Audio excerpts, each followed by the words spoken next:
Hello, I'm Christine Lottie, and I play a heart surgeon on Chicago Hope. When I was first preparing for the role of Dr. Kate Austin, I had the opportunity to speak with many women surgeons about their careers, their responsibilities, and their personal lives. And like the three surgeons whom you are about to meet, there is one common emotion that they all share. They love what they do because they save lives. You are about to get a close-up look into the lives of three women surgeons. You will see their operating rooms during real-life trauma, heart surgery, and orthopedic surgery. You will get to know these women both on the job and at home.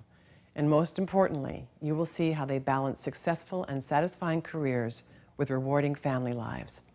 I encourage you to watch this program carefully. Give some thought as to whether a career as a surgeon might be in your future. Talk with your guidance counselor, your teachers, and your parents. Get as much information as possible about your career options. Make intelligent decisions about your courses starting now, and don't be afraid of academic challenges. If you work hard and make the proper choices now, many new and exciting opportunities will be open to you. I hope you enjoy the program, and best of luck as you plan for your future. I'm really interested in being a trauma surgeon. So I like being with children. I haven't quite figured out exactly what I want to do. My name is Ivela Claustra, and I'm a trauma surgeon. They're there when all this excitement is happening, and I just love pressure, and I just think it's so cool. A researcher of microbiology. I really want to be a sports player, but if I can't be a sports player, I'll probably go into being a doctor. My name is Vicki Stevens, and I'm an orthopedic surgeon. I've considered being a pediatrician or a pediatric surgeon. Something like a doctor, something like that.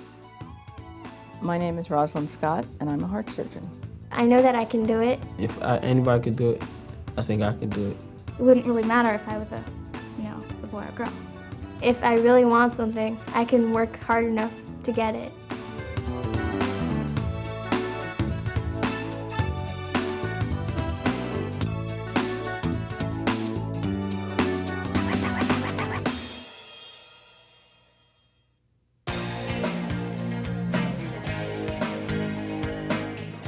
Almost got a second-degree burn.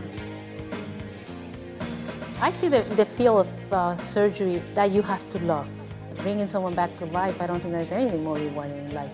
I work in St. Mary's Hospital, which is a level 2 trauma center. It's a community hospital. Patients who come to a trauma center are patients who have life-threatening injuries. Most of the cases that we do are blunt trauma, mostly motor vehicle accidents. In the last few years, we see more penetrating trauma, like stab wounds and gunshot wounds. I probably will be done within 20 minutes.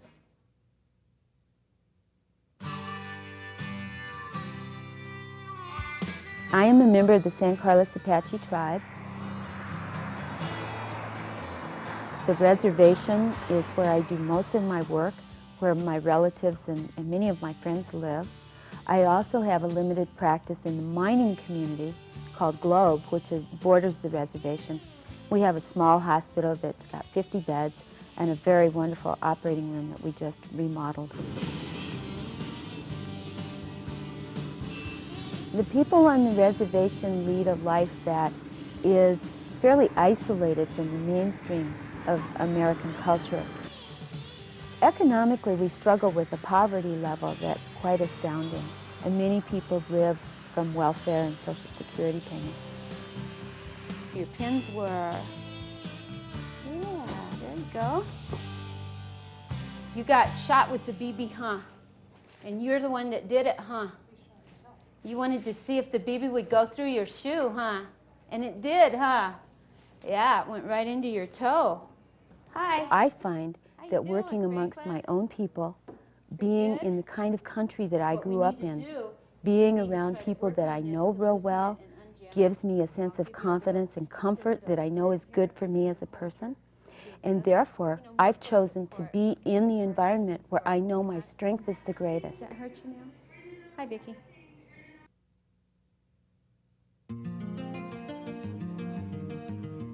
To me, the exciting thing about surgery, as opposed to medicine in general, is that when you operate on somebody, you know they have a problem, you know you can take care of it, and then you're going to see immediately that you've done a good thing. So I think that, to me, that's really the thrill. You do something and you see the effect of your work right away.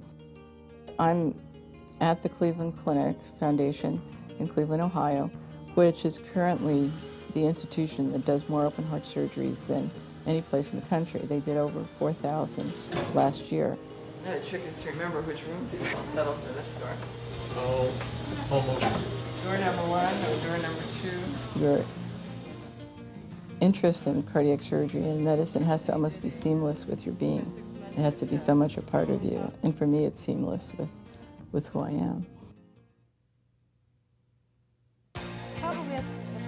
I will come to the hospital around 8 o'clock. Normally I will have sign-out rounds where the person who is on call the night before will tell me how many admissions he had and what were the problems. Probably after the weekend, I will say. That will give us about 4 days. Okay? Have a good day. I will do rounds in the intensive care unit or the floor, depending on what assignment I have that day. That's so sweet.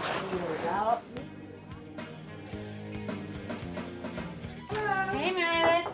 Hello, how are you? I heard that you've been so good. I've been good. Yeah. Linda Meredith, yes. Hi, I'm Linda Meredith. Yeah, we have met many times. I can't believe it's only been 2 weeks and I've come this far. I thought I would be dead by now. No. No. You got very sick. That's why the day that I had to intubate you. I understand that your family will help you at home or something? Oh, sure. Who you have? Absolutely. Sisters? I have a husband, and I have a roommate, and I also have a... Well, the patient's here. I have to go. All right. And in between, I will get called for a trauma alert, which involves the treatment and resuscitation of a trauma victim.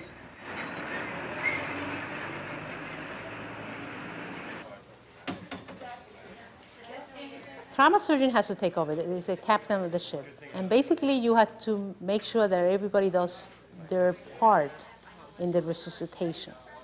And in trauma, it's easy in a sense because you follow protocols. We call the ABCs of trauma. Guys, do me a favor. Can I have some light in here? In order to be a good surgeon, you have to make decisions right away. You cannot hesitate. I think that you have to be confident. He's fixed and dilated, guys. Yeah. Does he have any gag reflex when gag reflex? I always heard that surgeons like to work under pressure, and that's a reality. But I think that you can train yourself to do that. He is going. The most difficult part of my job is when I cannot save a life. And there are situations that you know that are fatal no matter what, and you know that you're not going to save that individual. That's very difficult. One of the most rewarding part of my job is seeing individuals that you treat and they are in extremis, and suddenly you can see them a week later, a month later, 3 months later, going back to the normal life.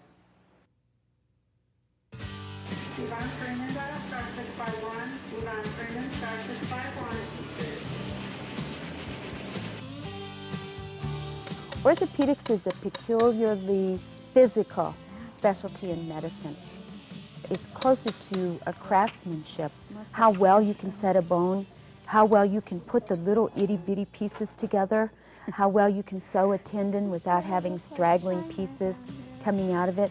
For me, it's almost a sense of craftsmanship. So you do get to have the medical part of it, but you get to use your hands. You get to be artistic in a sense, and I think that's what really appeals to me with ortho. Surgery is an exercise in perfection and compulsion.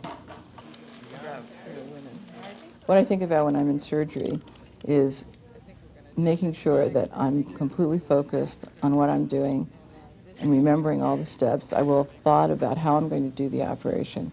And so mentally I've already done it, and now I'm doing it in real life. One of the most exciting times that I have in the operating room is when you're working with a nurse that really knows the procedure and you never have to ask for an instrument. All you have to do is hold out your hand and you get what you ask for. It's really like a ballet, because in a ballet you have a group of dancers that are coordinating and intermixing and, you know, working together. Even though they may not be doing exactly the same step, you see them somehow meshing together. And that's what a well-performed operation is like. It's wonderful.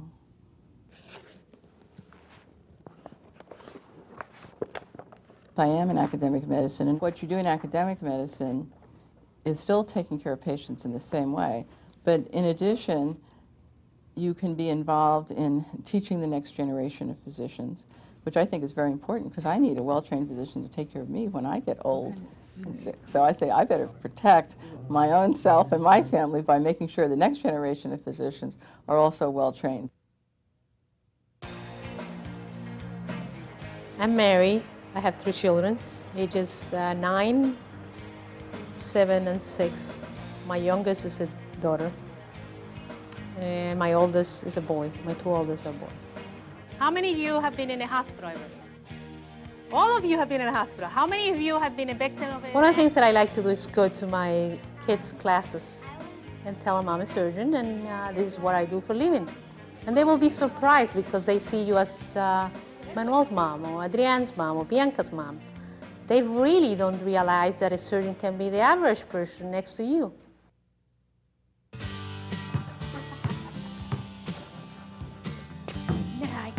My husband is an orthopedic surgeon also. His name is Jody Daggett. She's a good surgeon. She's very skilled. She's very knowledgeable. She's meticulous in the operating room. She has a touch with tissue that I envy. I wish I had. It's something that surgeons strive for, and it seems to come very naturally to her. We have had 2 children, both boys. One is named Henry. He's the younger boy. He's 9 years old. Yeah, you know that court lower. And we have Leland, who's 12. And their favorite thing in the world is skateboarding and riding bicycles. Well, I have 2 daughters. One is 20 and one is 24. The 20-year-old is in her 3rd year of college, and she wants to be a lawyer. Her sister is in Washington now in the Presidential Management Internship Program.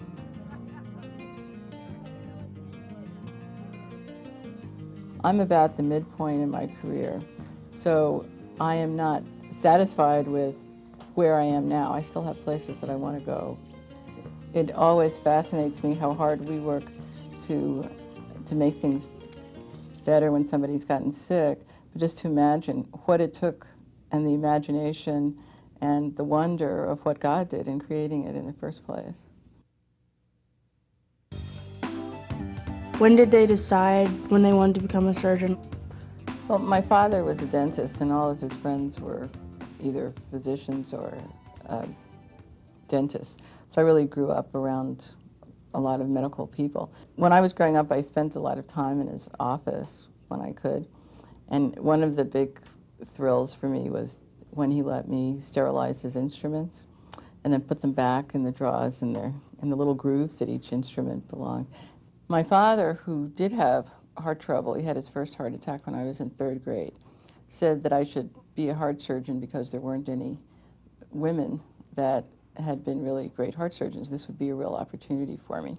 My realization about going to medical school started when I was in freshman English in high school. We had to write a composition about what we would like to be when we grew up. And I remember my English teacher saying to me after I turned in a paper saying that I was interested in being a psychologist, he said in front of the whole class, he said, well, why wouldn't you be a psychiatrist? And none of us really realized that there was a difference between the two. And so he said, well, a psychiatrist is a doctor who does that same kind of thing. That was the very first time that I had a clue about medicine. Was it a problem to have spent all that time in college because you're young and you want to get out and be on your own?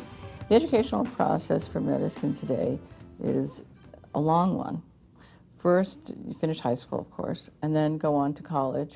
After that, there's 4 years of medical school. After medical school, you go into a residency training program. The residency period is different for different specialties. For heart surgery, for example, you would have to first do 5 or 6 years of training in general surgery, and then an additional 2 or 3 years of training in thoracic surgery.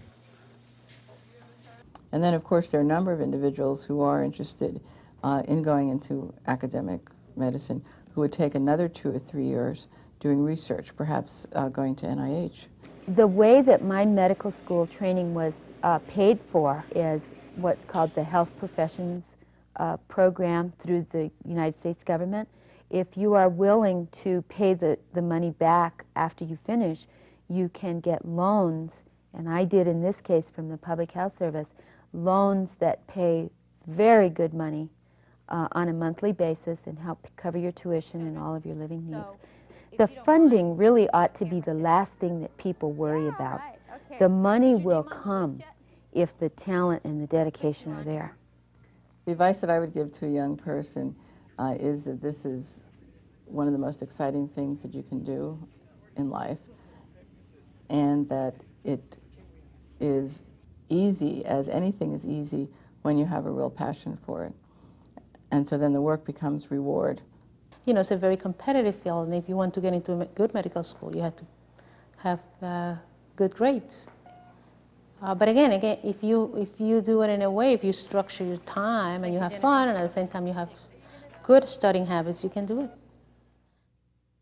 How do you get the courage enough to put their hands into another person's body? When you actually put your hands in someone's body, you're not thinking about the way it feels or whether it's squishy or whether it's warm or whether it smells funny. You're thinking about the person that you're touching, because that person is the thing that you're helping to make better. To me, it's not scary knowing that I'm holding somebody's life in my hands. I think it's a big responsibility. So from that perspective, I want to make sure that I try to know as much about the patient that I can and about the problem that we're going to be taking care of in the operating room. When I'm working on people, if their lives are hanging in the balance, that there's a force far bigger than I. My God that I believe in is there. And that's the strength that carries that person, that patient. When you're working on a patient, are you calm or are you like freaked out? You have to keep calm, because in order to have people to work well, you have to transmit that confidence. And I think that's what would make a good surgeon too. Can someone do me a favor and get me another guy wire? If everybody knows what they need to do and you guide them in a way that they don't feel threatened or they don't feel under pressure, they perform better. Do they usually get enough sleep, or what do surgeons do to stay awake? I think that you get used to work 24 hours. It's not easy, but I guess with time and doing it for so many years, it becomes part of you. The other thing is to get exercise, which helps to stimulate you. I also practice yoga, and that can also be energizing. You have to take care of yourself. And you have to take care physically and mentally of yourself. Therefore, you have to try to maintain a good diet, sleep as much as you can when you're off, exercise, and take time off for fun. I've heard that surgeries take a long time, and so maybe 5 hours or so. How do you stay 5 hours under pressure doing all this work? Surgery does take a long time. However, it's like doing whatever your favorite thing is. The time passes so quickly that you don't really realize that an hour's gone by or 2 hours has gone by. My days go fastest when I am in the operating room. How do you research about surgery? Medical research is an area that's critical in many ways.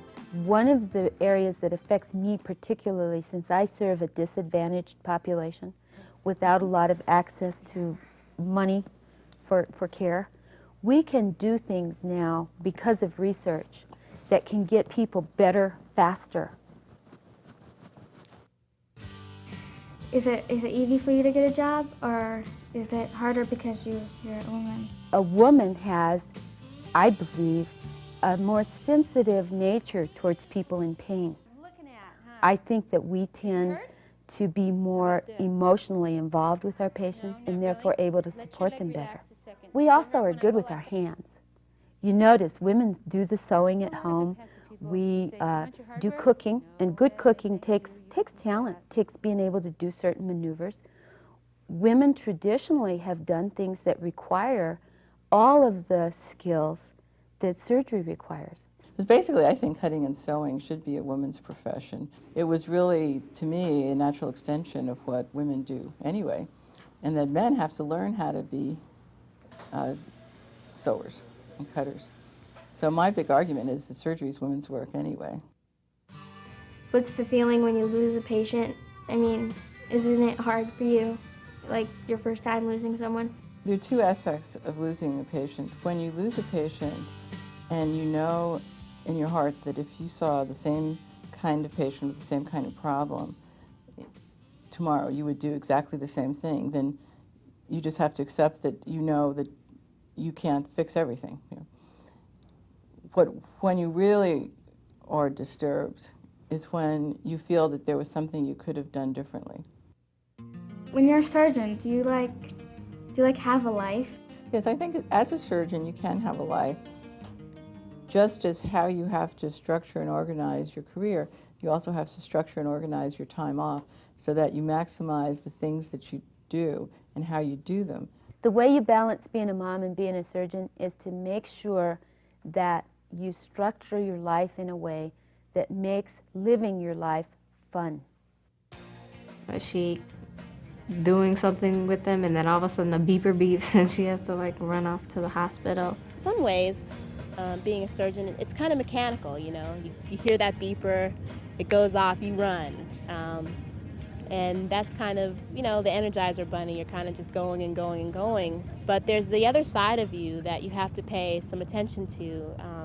You know, the spiritual, the mental, your soul needs a lot more attention when you're kind of moving all the time. Like when some people like ask her to go somewhere and she has to do surgery, so she has to keep working. If she didn't do surgery, then he will die. We balance everything by juggling. I think that's the best description. We juggle. And if I get called to the emergency room because somebody shot themselves with a nail gun and the kids are already out of school and we need to eat dinner, we juggle. The kids grab their skateboards, they skateboard in the hospital parking lot. I go in, I get the nail out of somebody's hand, and then instead of being at home doing dinner, we grab a quick bite on the way home, come home and get started on the homework. Is your job fulfilling? I really like staying up all night beside a sick patient and doing different things, and then in the morning saying, wow, you know, the patient's all better. The most rewarding part of my job is when people get better. And they come to me and they go, you made me better. And they really do. They literally come to you and say, because of you, I'm better. And you walk on air for a little while after people tell you that. It's enough, it brings enough energy to you to hear that from a person that you can do 5 more really hard things just on the positive energy that that person has brought you. The best part of my job is really realizing that you save lives. And that's the bottom line. You make a difference. After you've done everything, many years of working, everything, was it worth it to study hard and everything? The hard work for me has been worth it. After all the years of schooling and training, I still can't think of anything that I would rather do. So yes, it was worth it. Most of my friends are always, what does your mom really do? She's like, I say she has a very important job, and I like what she does. It makes me feel pretty warm inside that I have a mom that's a doctor. I think what my mom does is good because it helps save people's lives, and I hope to do it when I grow up. There she blows. Here we The hard work pays off. It's really fun and it's very rewarding. Oh, you can do it. You just have to set goals and work for those goals. I have a wonderful life. I couldn't ask to be any happier than I am now.